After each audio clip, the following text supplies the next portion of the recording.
Hey everybody! Today I want to talk about using activated carbon in our aquarium filters. So before we get into the activated carbon, we need to establish that there's three different types of filtration that we typically use in our aquariums. We've got the basic mechanical filtration, which is the very simplistic physical filter pad that catches the fish poop and dead leaves and so on and so forth. That's your mechanical filtration.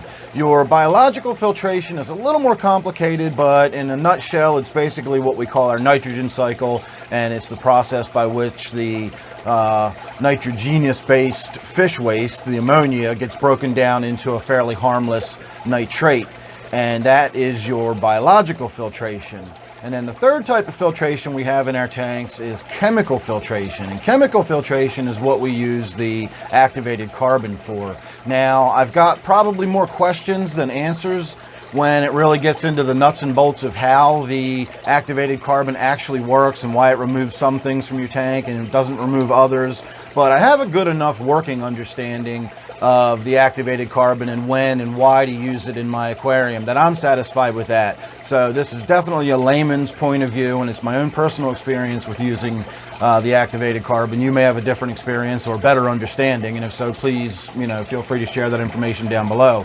But in my experience, the activated carbon is a chemical filtration and basically only really needs to be used when you've medicated a tank or you've got something in your tank that's chemical based that you need to remove. For example, the time I've used it most recently was when I treated one of my tanks with a medication that stained the water green. Now, normally I can just do a series of a few water changes after a medication cycle, and that gets enough of the medication out of the tank for me that I don't really feel a need to put carbon in there. But in this case, it had green dye in it. And if I wanted to get that green dye out of the tank, I needed to run the carbon. And it did exactly what it was supposed to. And within a week or so, that green color was gone. And so were most of the tannins in the tank. So that's the other use that most people seem to employ the activated carbon for, is removing tannins from your tank. And in my experience, it doesn't do an effective enough job at removing the tannins for a long enough period of time to make any difference. I personally don't mind the tannins. I like having tannins in my tank, and I never actively try to remove them except by water changes on occasion.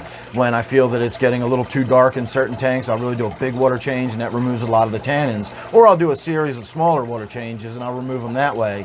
Putting carbon in the tank is always, if you've already got a lot of tannins in the tank, putting carbon in there is not really going to clear it up.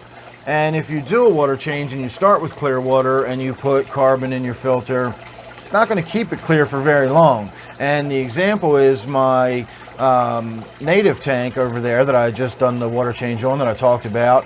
When I did a really big water change on that, I put the carbon in the filter to get the green color out, which it did just in a few days. And it kept the tank nice and clear for a few days too.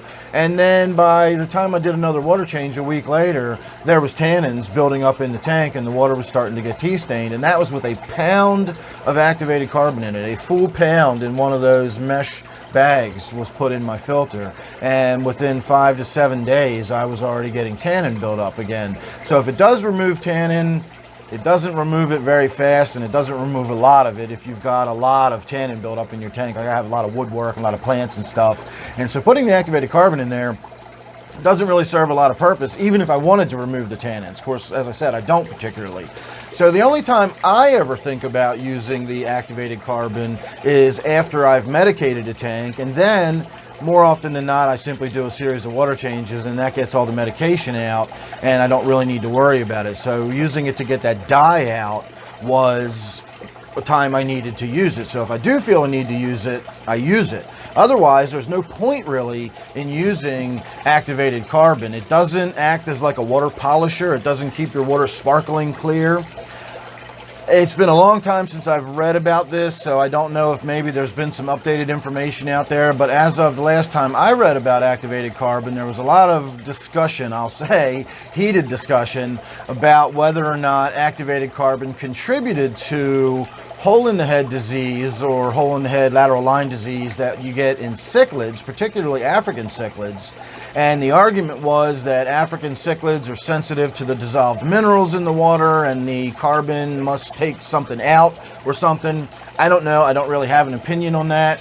But my reasoning has always been that if there's a chance it may hurt my cichlids, it costs me money to use it. It's effort to put in my filter, and it's not serving me any purpose. Why would I do it?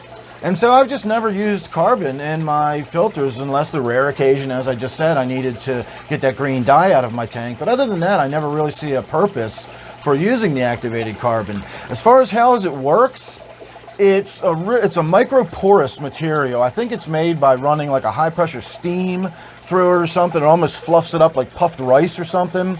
And it gives it all these, like, imagine pumice rock, but on a microscopic scale.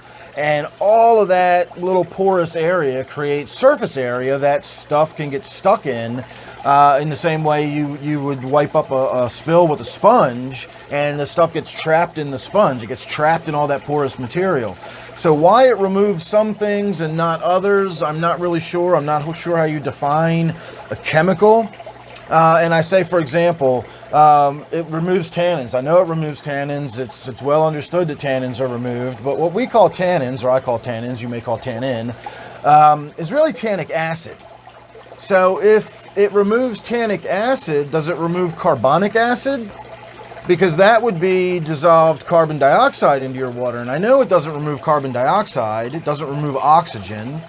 So does it remove only dissolved solids? And if that's the case, why doesn't it remove sodium or other dissolved salts that are in your water, which it doesn't? So it's not just a dissolved solids thing.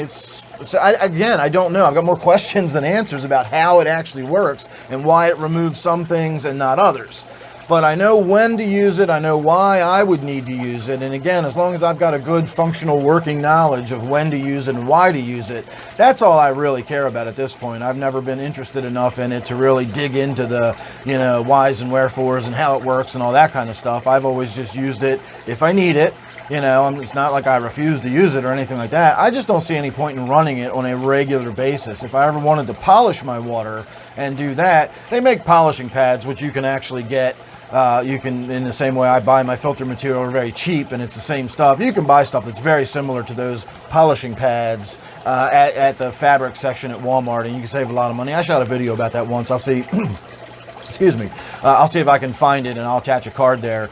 But that's how you get that crystal clear, sparkly, polished water, if that's what you're looking for. The carbon doesn't really do that, and it's not really meant to. The carbon is there to remove chemicals from your water. Whatever chemicals is defined as, I don't know. Again, I'm not really sure why it removes some things and not others, but mostly it's used to remove medication after treatment, or if you don't want tannins in your water, you don't like tannins in your water, you use the activated carbon, and it'll help reduce the amount of tannins in your tank.